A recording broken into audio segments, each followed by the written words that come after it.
कोई नई परेशानी आ गई होगी ना फिर से।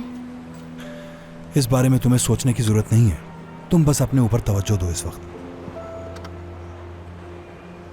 देखो मेरी जान, करीम साहब बिल्कुल ठीक कह रहे हैं, तुम्हें फिक्र करने की जरूरत नहीं। जल्दी से अपने पैरों पर खड़ी हो जाओ, सब सही हो जाएगा। शुक्र है खुदा का।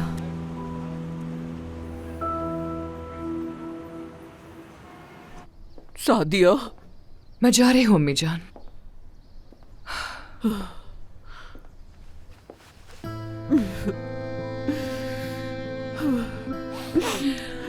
समझ नहीं आ रहा क्या कहूँ तुम्हें। अब कहने को बाकी क्या रह गया है अम्मी जान। वैसे भी इतना सब कुछ हो जाने के बाद आपके पास अल्फाज कहाँ होंगे।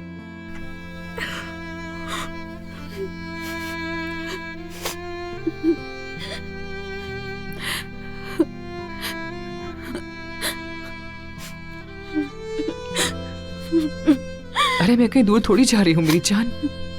ऐसे मत रो बेटा, नहीं ना, ऐसे नहीं करते। तुम्हें तो मजबूत रहना होगा ना मेरी स्ट्रॉन्ग बेटी।